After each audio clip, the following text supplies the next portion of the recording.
Southern Fried True Crime covers cases that are not suitable for young listeners, and there may also be some explicit language used.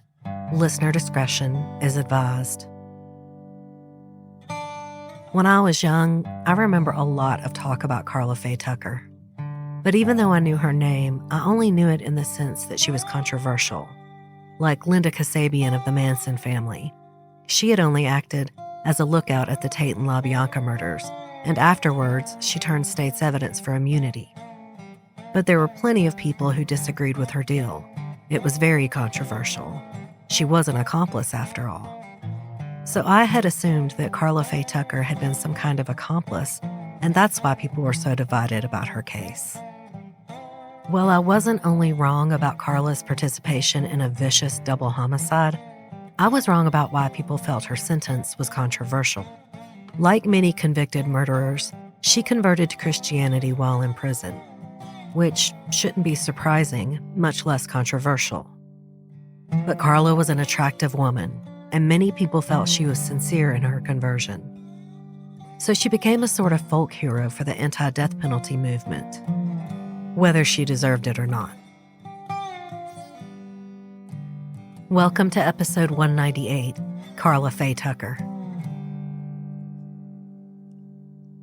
Deborah Ruth Carlson was born in May of 1951 in Columbus, Ohio, to parents Bill and Harriet List. After her parents divorced, Deborah wasn't very close to her biological father, especially not after her mother remarried.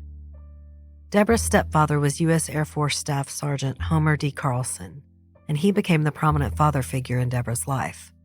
She went by Deborah Carlson after he married her mom. Then on May 12th of 1981, 30-year-old Deborah Carlson married 31-year-old Richard Thornton of New York. It was 2 days after her birthday. By 1983, the married couple lived in the Houston area. They made their way to Houston for a few reasons. First, Deborah's biological father, Bill List, owned a trailer manufacturing company down there, and he hired Deborah. Plus, Deborah's brother Ron was also in the Houston area.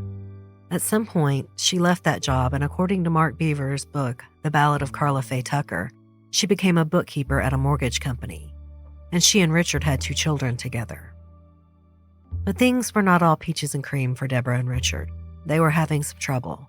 And on Sunday, June 12, 1983, Deborah and Richard had a really big fight. Afterward, she went to a pool party. At the party was a 27-year-old guy named Jerry Lynn Dean. He hit on Deborah, and she was flattered. Jerry was a cute relic of the 70s. He had a mustache and long brown hair. At 5'7" and 150 pounds, he was a small but fit guy, and he had a lot of personality. And I'm sure he told Deborah all about the Harley-Davidson he was working on. So, when Jerry propositioned Deborah, she said yes. She arranged for someone to take care of her 2 children. She made sure she had clothes for work on Monday, and she went with Jerry to his apartment. And as far as my research indicates, Deborah didn't know Jerry well, if at all, before this evening. It was, for all intents and purposes, a one-night stand for Deborah. Between 2:30 a.m. and 4:30 a.m. on Monday, June 13th, Deborah awoke. She heard some strange noises in Jerry's apartment. Someone was there. 2 someones, actually. A man and a woman. Deborah kept her head tucked under the covers. She and Jerry were on a mattress on the floor of his guest room. And Jerry yelled out, "What's going on?"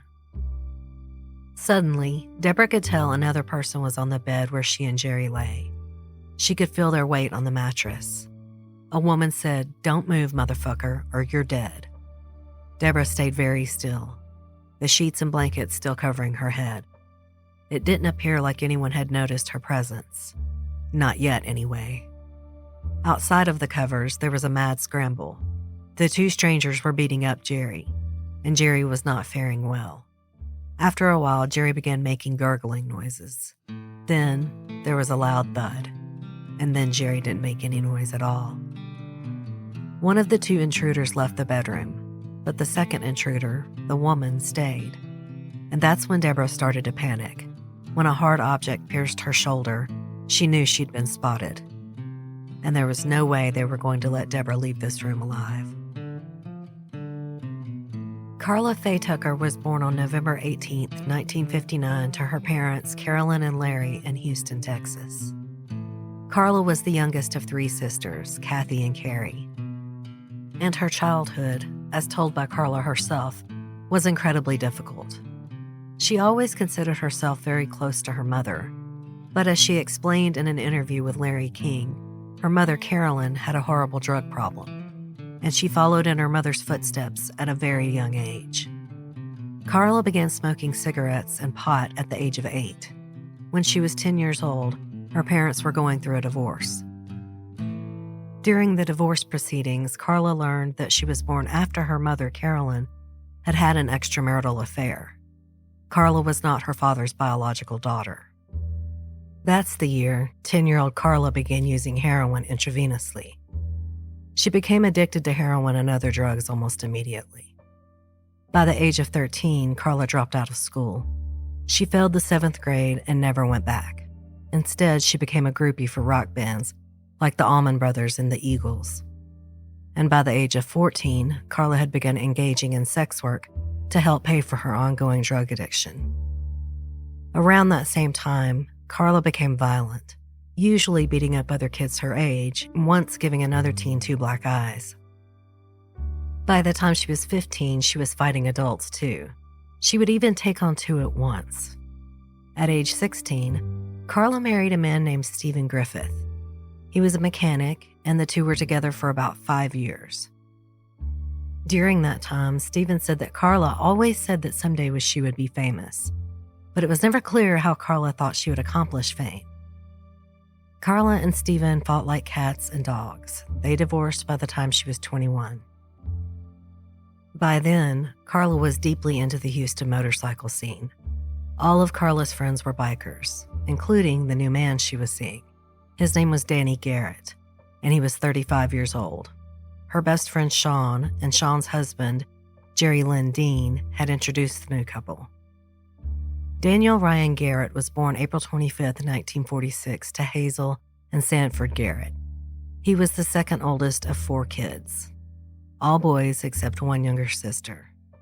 We don't know much about Daniel's younger years, except that he went by Danny and was a Boy Scout at around age 11.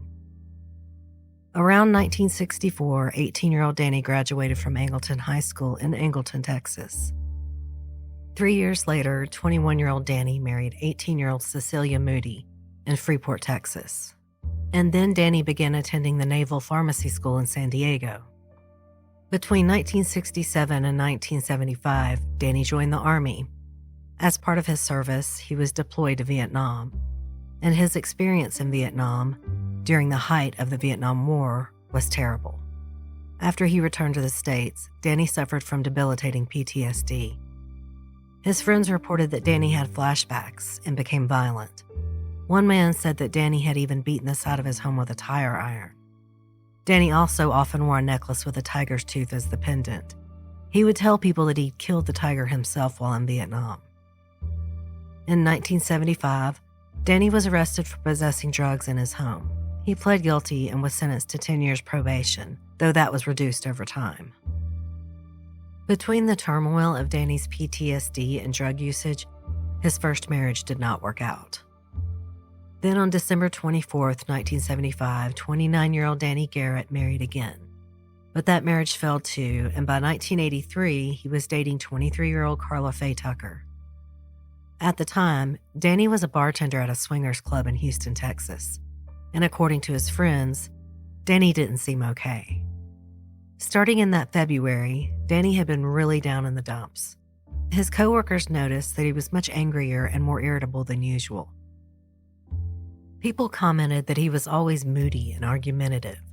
One person told the Associated Press he did not seem like himself. Danny had always been easy to get along with, and then suddenly he wasn't. We're not sure why Danny was having such a challenging time in February, but by June of that same year, he hadn't gotten any better, and his new girlfriend Karla wasn't helping. She kept ranting on and on about her ongoing feud with their friend Sean's now estranged husband, Jerry Dean. Jerry Lynn Dean was born in May of 1956 to Emily and Alvin Dean in Smith, Texas. And in 1974, 18-year-old Jerry joined the U.S. Coast Guard. In February 1983, 26-year-old Jerry Dean married a 20-something woman named Shawn, who also happened to be Karla's best friend. As I mentioned before, Shawn and Jerry had actually introduced Karla to her current boyfriend, Danny. Have we got that straight? Karla and Shawn were BFFs. Shawn was married to Jerry, and Karla and Danny were boyfriend and girlfriend. Anyway, after Jerry and Shawn's February nuptials, their honeymoon period was very short-lived. Only a few months into their marriage, the couple had decided to call it quits. And even though Jerry and Shawn were legally married on paper, they didn't consider themselves husband and wife any longer. And that was quite all right with Shawn's best friend, Karla, because Karla despised Jerry.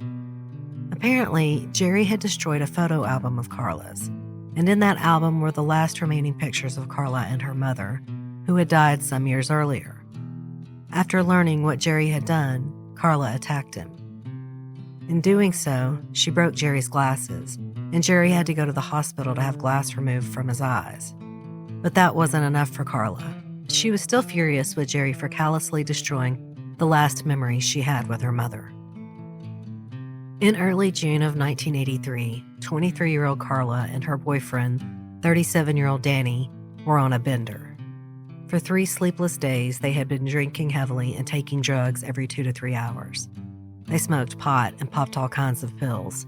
Some you've probably heard of, like Valium and Soma, and then several I had to look up that are in the opioid family.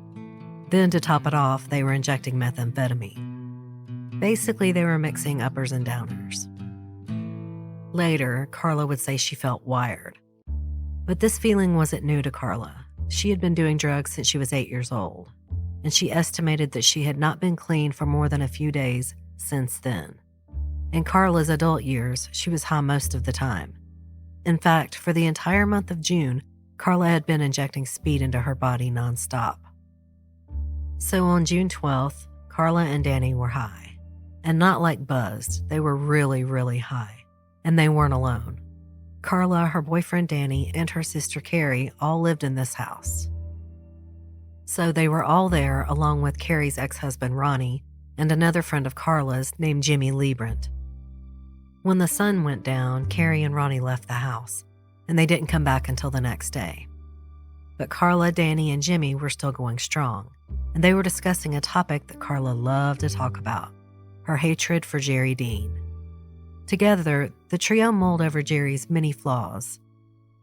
And as Karla often did, she said she wanted to off Jerry and take his motorcycle. He was fixing up a Harley-Davidson in his apartment. And Karla didn't feel that Jerry deserved that luxury. Eventually, Karla, Danny, and Jimmy decided they were going to Jerry's apartment to intimidate him. They wanted to take money that Jerry supposedly owed them, and they were going to steal his beloved Harley-Davidson. In preparation, Danny grabbed the shotgun. He would later claim he had no intention of killing Jerry with the gun. He just thought Jerry might be more cooperative if he saw Danny had it. At trial, there was testimony that indicated that Danny also brought rubber gloves to Jerry's apartment, which would really discredit Danny's whole "I never meant to kill him" claim. But it's unclear if Danny even wore the gloves. Later, Karla would explain that she didn't mean for this next part to happen, that she only wanted to confront Jerry toe-to-toe. Regardless, the group of 3 got into Danny's Ranchero. They drove to Jerry's apartment sometime between 2:30 a.m. and 4:30 a.m. on Monday, June 13th. When they arrived, Jimmy decided to stay in the car. Karla and Danny walked right through Jerry's front door. She had unlocked the door with a key she had stolen from Shawn. Next, Karla and Danny entered Jerry's guest room where he and Deborah Thornton were sleeping. Okay, so from here on out, the details of the crime get a little hazy. And when you think about that, it makes sense. The only people who left this room alive weren't exactly motivated to tell the truth, and who knows how much they really remembered with that amount of drugs in their system. But here's probably what happened according to court testimony from Karla's sister Carrie, Karla's own testimony, local newspaper coverage, and Mark Beaver's book, The Ballad of Karla Faye Tucker. Karla jumped on Jerry's prone form. She pinned him down to the bed saying, "Don't move, motherfucker, or you're dead." But of course, Jerry did move. It's instinct. Jerry went to grab Karla's hands, and with that moment, Danny pushed Karla out of the way and began beating Jerry with a hammer. It's unclear where Danny got this hammer. Did he bring it along from home along with a shotgun? Or, as is probably more likely, did he pick it up off the floor of Jerry's messy apartment? Jerry worked in manual labor and had for a long time. He had accumulated boxes and boxes of tools that were strewn about his apartment's guest room. I'm sure there was a hammer in there somewhere, and I know for certain there was a pickaxe leaning against a door. After Danny was done beating Jerry with the hammer, he left the room. He was getting started on stealing Jerry's stuff, and Jerry, who wasn't dead yet, was lying face down on the mattress. And his breathing sounded like gurgling. This gurgling sound supposedly bothered Karla. During her trial, she would explain that sound. All I wanted to do was stop him from making that noise. So she grabbed the 4-foot-long pickaxe that was sitting against Jerry's door, and she hit him in the back with it 4 or 5 times. And still, Jerry was alive, still gurgling. At this point, Jimmy, who had been napping in the car, came into Jerry's apartment. He intended to help rob the place, but then Jimmy took in the scene before him. Danny collecting the parts from Jerry's half-completed Harley-Davidson and loading them into the car, Karla smiling while actively hitting a sheet-covered Jerry, whose breathing sounded to him like a broken aquarium pump. And a woman no one seemed to have noticed hiding under Jerry's bed covers. And at the sight of all this, Jimmy ran. When Danny realized that Karla was having a hard time finishing Jerry off, he came back to help. He rolled Jerry onto his back and grabbed the pickaxe from Karla and dealt Jerry one final blow to his chest. Then Danny left the room to continue hauling things to his vehicle. Karla was alone with Jerry's corpse and 32-year-old Deborah Thornton. When Deborah shifted under the bed sheets, Karla realized she was there. So Karla brought the pickaxe down on Deborah's shoulder, hard, and then Deborah began to fight for her life. During the fight, Danny reappeared and wrangled the pickaxe away from both women. Then he began beating Deborah with the pickaxe. Soon, Deborah begged for death. Karla claimed Deborah's last words were, "Oh God, it hurts. If you're going to kill me, please do it now." At that, Danny kicked Deborah in the chin so hard that she landed on her back. And then Danny slammed the pickaxe into her chest. He left the axe there, buried 7 inches into Deborah's heart. And then they left. On the morning of Monday, June 13th, a guy named Gregory Traver was waiting for his friend and coworker, Jerry Dean, to pick him up. They were going to their jobs at the cable company together. When Jerry didn't show up at his usual time, Greg walked to Jerry's apartment. It was just a short distance away. Greg knocked on the door. When he saw that the door was slightly ajar, he became suspicious. He called out his friend's name at the front of the apartment, but there was no response. So Greg pushed open the door and walked in. Upon reaching Jerry's spare bedroom, he saw Jerry lying on the floor with blood on his head. And a woman lay beside him on a mattress. She had a pickaxe sticking out of her chest. Greg immediately called the police. Jerry Lynn Dean's funeral services were held on Friday, June 17, 1983, at the Memorial Funeral Home Chapel. He was buried in the cemetery at Tyler Memorial Park in Tyler, Texas. His brother Bobby is buried in the same cemetery. Deborah Ruth Thornton was buried in the Mifflin Cemetery in Gahanna, Ohio. She was buried next to her mother Harriet, who had passed away years before in 1963 when she was only 31. While the victims' families were mourning their loved ones' losses, Karla and Danny were celebrating their murderous victory. On Monday, June 13th, the same day that they had killed Jerry and Deborah, Karla told her sister Carrie how it all went down. She described the scene with gleeful detail, from the hammer to the pickaxe to the robbery. In total, Karla, Danny, and by proxy Jimmy had stolen Jerry's motorcycle, some of his motorcycle parts, his wallet, his El Camino, and Deborah's wallet. Karla gave Deborah's wallet to her sister Carrie as a birthday present, but Carrie threw the wallet away in disgust. Karla also tried to give Danny's brother Doug Jerry's wallet, but Doug threw it away after burning the contents. On the same day as the murders, Jerry's stolen El Camino was abandoned in a parking lot near the Astrodome, and Jerry's motorcycle and motorcycle parts were hidden in Danny's garage. Eventually, Doug threw the motorcycle parts in the Brazos River.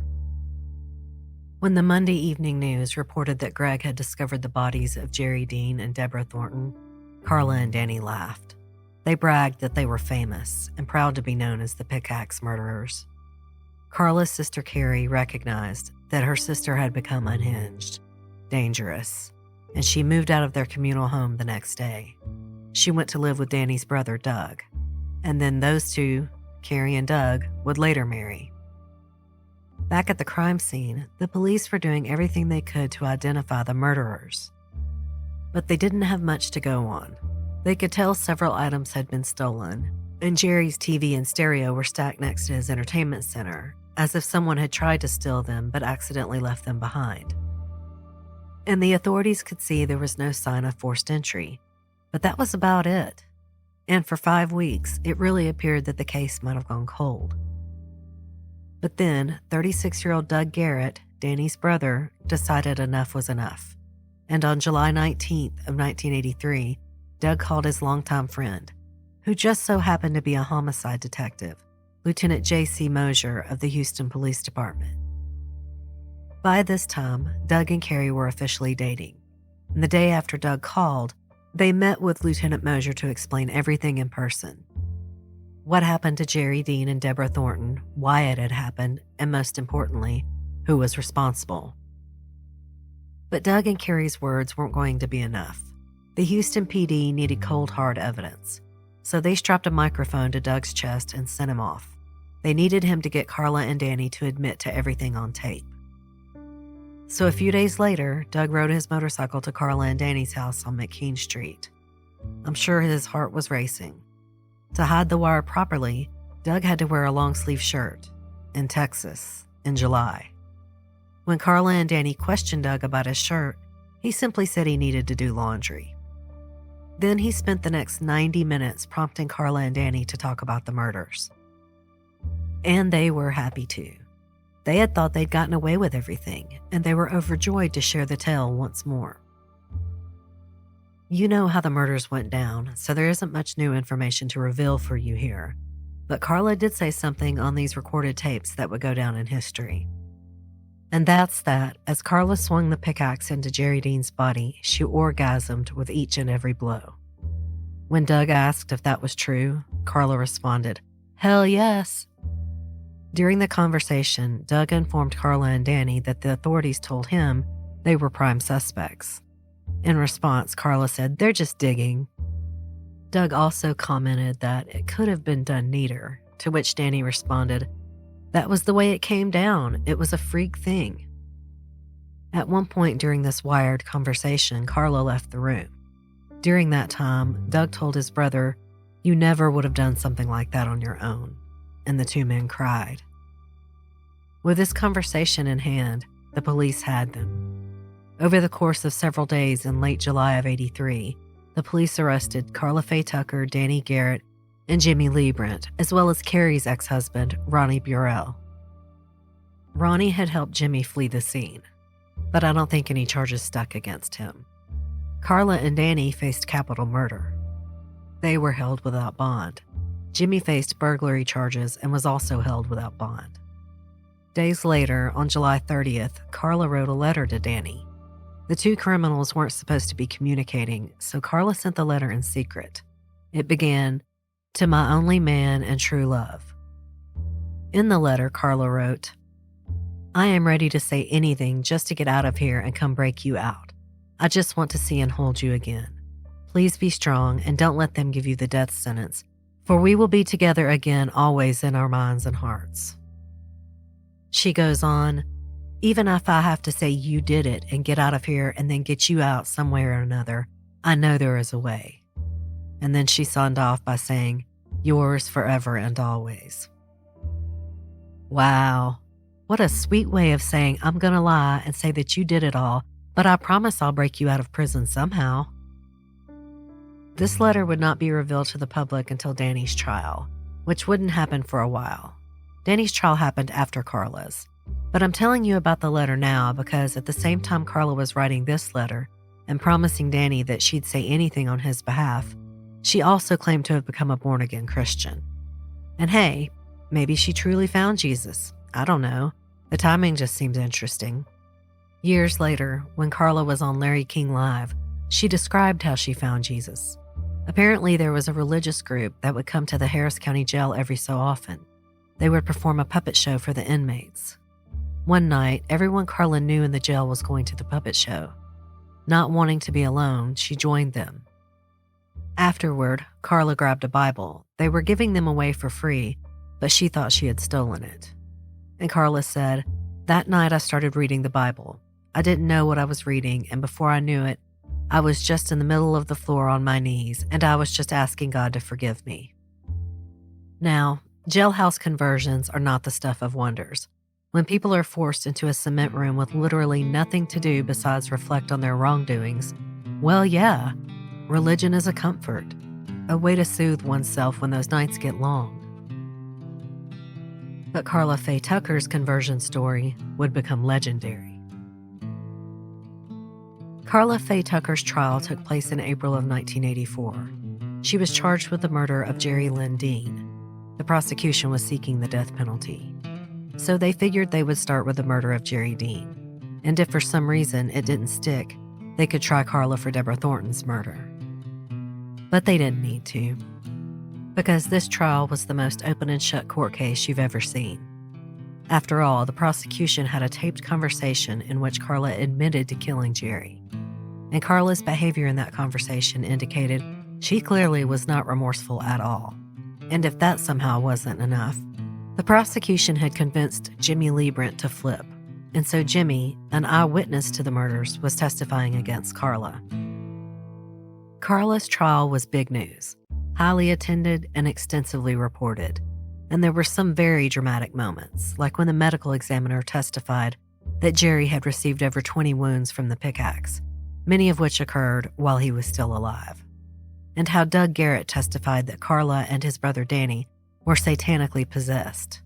Doug said, "The devil had taken over their minds and bodies. I can't say whether they knew right from wrong. I can say I do believe the devil was in it."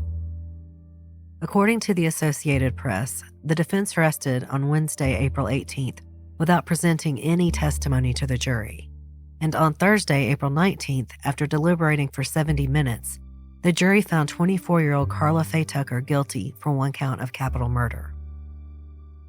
Karla's court-appointed defense attorney, Mac Arnold, told the Longview News-Journal that he brought no witnesses for, quote, "many legal reasons it would take hours to discuss. Let me just say this case is not over yet." And he was right. There was still Karla's sentencing, or as they call it in Texas, the punishment phase. There was only one question left. Would Karla be sentenced to death by legal injection, or would she squeak by with life in prison? Mac Arnold was quoted by the United Press International as saying that he never planned to prove that Karla was innocent. He could only help her avoid the death penalty. He said, "If I had argued innocence in the face of that evidence, I would have lost all credibility with the jury. They never would have believed me again." So this is where the rubber hit the road for Karla. Her defense counsel claimed that, on the night of the murders, she was temporarily insane due to intoxication and drug use. The argument was that Karla was not in control of her actions because she was in a manic, frenzied state. The defense's expert witness for the temporary insanity claim was Dr. Barbara Felkins, and Dr. Felkins also testified that she doubted the truth of Karla orgasming while she killed Jerry. After she conducted an hours-long interview with Karla the month before, she had learned that Karla said she never had a pleasant sexual experience in her life. So maybe Karla was mistaking what an orgasm was. And Karla testified for her own defense. She spoke for 5 hours. And I'm not sure if it helped or hurt her case. On the one hand, Karla did express regret for killing Jerry. She said, quote, "Sometimes I think that if someone were to come up to me and do the very same thing I did, or worse, it still would not be justice for me. I don't see how anyone could ever be forgiven for something like I've done." And according to Mark Beavers, The Ballad of Karla Faye Tucker, she also said it was actually Danny who dealt Jerry and Deborah's killing blows. But on the other hand, Karla admitted to planning more acts of violence. She spoke about how recently she and Danny were considering killing Jimmy Liebrandt and Ronnie Burrell. They were worried the two men would snitch, and Karla even testified that she, Danny, and his friends had plans to raid drug labs. They would kill the people who worked there and then steal the drugs. On Wednesday, April 25, 1984, after deliberating for about 3 hours, the jury sentenced 24-year-old Karla Faye Tucker to death. At the news, Karla bowed her head, but was otherwise expressionless. Now, Karla was one of just 16 women on death row in the United States, and she was the only woman on Texas's death row. For reference, during the year of Karla's trial, Texas had nearly 180 men on death row, and 2 men had already been executed that year. But if Karla was successfully executed, well, then she would be the first woman executed by the state of Texas since the Civil War. As with all death sentences in Texas, Karla's case was automatically appealed, but that appeal and all the following ones would fail. Since Karla had already received the death penalty for Jerry's murder, a judge dismissed her second capital murder charge for Deborah's death. 6 months later, in October of '84, 38-year-old Daniel Ryan Garrett faced his own trial for the murder of 32-year-old Deborah Thornton. And again, this was a fairly straightforward trial. The prosecution still had the recorded confession, and this time, they also had Karla's testimony. Karla took the stand for 5 days during Danny's trial. During that time, she said she was compelled to testify against Danny because, quote, people deserve to know the truth. This was directly opposed to the letters she had written to Danny about a year earlier, which were also presented in court. And honestly, it must have stung for Danny. He had gallantly refused to testify at Karla's trial. During Karla's testimony, she affirmed the events during the night of the murders. When Danny's defense attorney requested that she hold the murder weapon to demonstrate how she had swung it at Deborah, Karla began crying. The attorney adjusted and asked Karla to tell him how she had held the weapon. Later in her testimony, Karla asserted that she loved Danny very much and cared for him, quote, quite a bit. She said she didn't want him to be convicted for these murders. In response to all this, Danny's defense team argued that he was merely another victim of Karla's, that Karla had manipulated him into doing these horrible acts. But the jury wasn't buying it. And on Tuesday, November 20th, 1984, after about 4 hours of deliberation, the jury found Daniel Ryan Garrett guilty of killing Deborah Thornton. During his punishment phase, his older brother, 40-year-old Joe Garrett, testified on his behalf. Joe said, Dan was always a popular sort of person and had a lot of friends. I have never known Dan to be involved in any acts of violence other than this one he is alleged to have done. I can't imagine he did it. It is totally out of character. Dan, as a child and through his adult life, was a blonde-headed, round-faced, bubbly person who never upset anyone. But when pressed by the prosecution, Joe did admit that he hadn't seen his brother much in his adult years. And the prosecution asserted that Danny wasn't the kind of man his brothers and other witnesses brought by the defense made him out to be. Danny was a drug addict who had murdered someone and had no qualms about doing it again.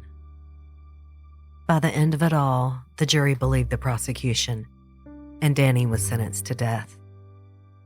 Nearly a decade later, on January 14, 1993, Danny was awarded a new trial on a technicality. One of his jurors had been improperly dismissed by prosecutors. But before this new trial could happen, Danny died of natural causes. On June 14, 1993, Danny Garrett succumbed to liver disease in Houston's Lyndon B. Johnson Hospital. In a shocking turn of events, on June 16, 1992, Jimmy Liebrandt told the Houston Chronicle that he had lied on the stand during Karla's trial.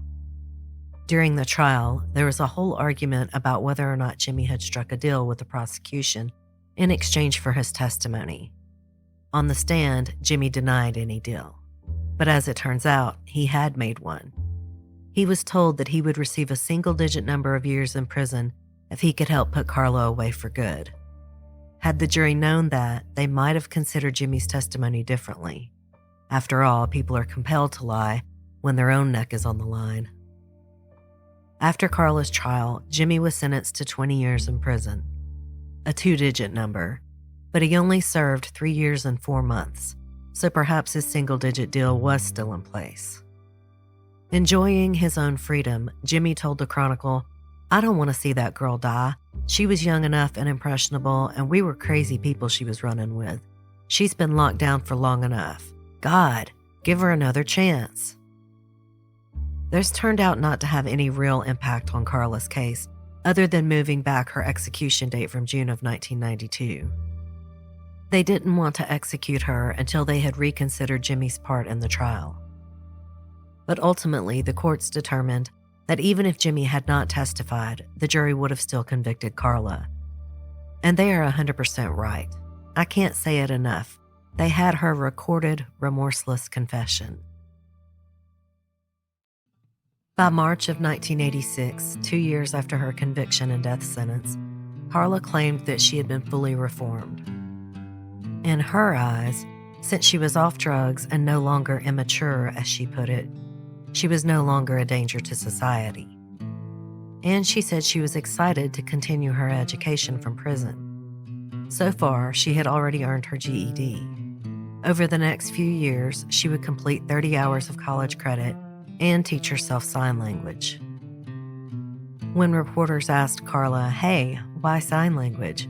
she responded that she wanted to see her hands do good in the world. In an exclusive interview with the Houston Chronicle, Karla said, "I think everything about was bad. The way I was living, the way I was thinking." She attributed much of her self-reflection to her relatively newfound relationship with God. During that same interview, Karla expressed that she had hoped to donate her organs to those in need, but she was recently informed that the lethal injection medications would make her organs unusable. She said, quote, "I had really hoped to be able to give my body to help others. That way I could give life back for the life I took." And it seems that Karla's new religious nature might have been authentic. Her jailers certainly seemed to think so. One said, "Everybody sees Jesus at the jailhouse, but this woman isn't just talking. She is genuine. She shouldn't die." And many others felt the same about Karla's faith. An organization called the Family Life Training Center met with Karla in October of 1983. They were taken by her story and devoutness. So the Family Life Training Center urged their followers and readers to write to the Texas governor. They wanted Karla's sentence to be commuted to life in prison. And this wouldn't be the last Christian organization who took a liking to Karla. The Lifeway Covenant Fellowship of Hungerford also became passionate about Karla's sentence commutation. And they weren't even against the death penalty from an ideological standpoint. They just liked Karla. Honestly, it seemed like everyone who met Karla liked her. In 1992, Beverly Lowry wrote a book entitled Crossed Over, A Murder, a Memoir, that was based on Karla's story. After meeting several times, Beverly and Karla had become good friends. Even Ron Carlson, Deborah Thornton's brother, was swayed by Karla's transformation. The Corpus Christi Caller-Times reported that Ron said, quote, "What I saw when I spoke to her was something totally different from what I saw 8 or 9 years ago when the trial was going on." Meanwhile, Karla also did a series of interviews discussing her Christianity and God's forgiveness. And in June of 1995, 35-year-old Karla married a pastor named Dana Brown. She had met Dana through his prison ministry work. Marriages weren't allowed on prison grounds, so Karla and Dana were married by proxy in 2 separate locations. After the ceremony, Dana traveled to the prison in a decorated car. But the newlyweds weren't allowed to speak on their wedding day. In fact, they never touched at all. According to the Associated Press, Karla said, "Since we didn't let the physical relationship get in the way, we have a totally spiritual relationship that's so deep, a lot of people wouldn't understand." Then, in 1997, Darlie Routier joined the growing number of women on Texas's death row. As a result, the media picked up coverage on Karla's case again. This was further spurred because by August of 1997, Karla had exhausted all of her appeals. And because on Sunday, December 7th of 1997, Karla appeared on CBS's 60 Minutes. She said, "I'm so far removed from the person that I used to be out there. For me, what's weird is thinking back on some of the things I used to do." As a result of this widely televised interview, Pat Robertson, who you may know from his work on the 700 Club, also began advocating for Karla's sentence to be commuted. And then, according to the Austin American-Statesman, there was, quote, an outpouring of support for Karla. More than 6,000 letters and cards were sent to the Texas Capitol on her behalf. Considering that there were nearly 20 million people living in Texas at the time, and 273 million in the entire U.S., I'm not sure I would call 6,000 letters an outpouring of support, but it did capture the public's attention. All of the mail requested that Karla's sentence be commuted to life in prison. But it fell on deaf ears, because the law doesn't care if you're a beautiful, articulate woman who found God. If a jury finds you guilty and worthy of the death penalty, then that was that. You were guilty and sentenced to death. Plus, and I don't mean to be crass, but there are a lot of men who are on death row who also find God. There's something to be said here about Americans wanting to give grace to women where we wouldn't for men. Eventually, Karla's execution was scheduled for February 3rd, 1998, and this caused even more of an uproar by the media and the public. Mick Jagger's ex-wife, Bianca Jagger, began singing Karla's praises through Amnesty International. Hell, the prosecutor who had worked to put Karla away, Charlie Davidson, was switching sides. Originally, he had called Karla the embodiment of evil. Now he was convinced that Karla was a changed woman who shouldn't die. Even Pope John Paul II publicly showed his support for Karla. But there were some voices that publicly supported Karla's death sentence. For one, you had Diane Clements, president of Justice for All. She said, if she had converted to the Buddhist or Muslim or Jewish faith rather than Christianity, would so many people think it was so relevant? No. And there was also Deborah Thornton's widowed husband, Richard. In an interview with the Longview News Journal, Richard explained that he was looking forward to her execution date. He said, "I will look straight into the face of Karla Faye Tucker and hope that she sees my face last, because I feel like the first face she'll see in whatever life beyond this life will be my wife." Right before Karla's execution, then Texas Governor George W. Bush refused to commute her sentence. He released the following statement to explain his reasoning. Karla Faye Tucker has acknowledged she is guilty of a horrible crime. She was convicted and sentenced by a jury of her peers. The role of the state is to enforce our laws and to make sure all individuals are treated fairly under those laws. May God bless Karla Faye Tucker, and God bless her victims and their families.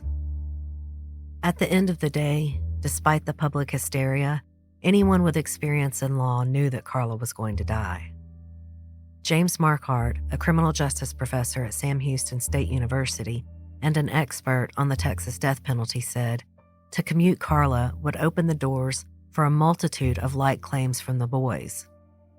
And frankly, America just didn't care about those boys on death row in the same way that they had come to care about Karla. So on the evening of February 3rd, 1998, after 15 years on death row, 38-year-old Karla Faye Tucker was executed by lethal injection in Huntsville, Texas. Her last meal was a banana, peaches, and a tossed salad with dressing. Her final words were, "I would like to say to all of you, the Thornton family and Jerry Dean's family, that I am so sorry. I hope God will give you peace with this." To Karla's husband, Dana, she said, "Baby, I love you." Then she addressed a few folks individually. Next, she said, "Everybody has been so good to me. I love you all very much. I'm going to be face to face with Jesus." Then she thanked the warden and said, "I will see you when you get there. I will wait for you." But there are plenty of people who doubt she'll be waiting at the pearly gates, who feel her folk hero status was ridiculous, who remember her cold, remorseless taped confession, who believe she was a cold-blooded killer and it doesn't matter whether or not she found God. And they especially don't believe her gender should make any difference in the eyes of the law. Southern Fried True Crime is hosted and produced by me, Erica Kelley. Today's episode was researched and written by Andrea Marshbank, with additional writing by me. As usual, all editorial comments are my own. Special thanks to Mark Beaver, who sent us his book, The Ballad of Karla Faye Tucker, to use as a resource for this episode. Southern Fried's original music is by Rob Harrison of Gamma Radio, and the original graphic art is by Coley Horner.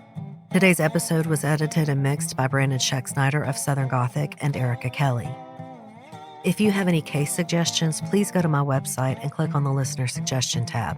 This is the best way for me to get those little-known cases y'all always send me. Please remember that I do not accept suggestions on social media.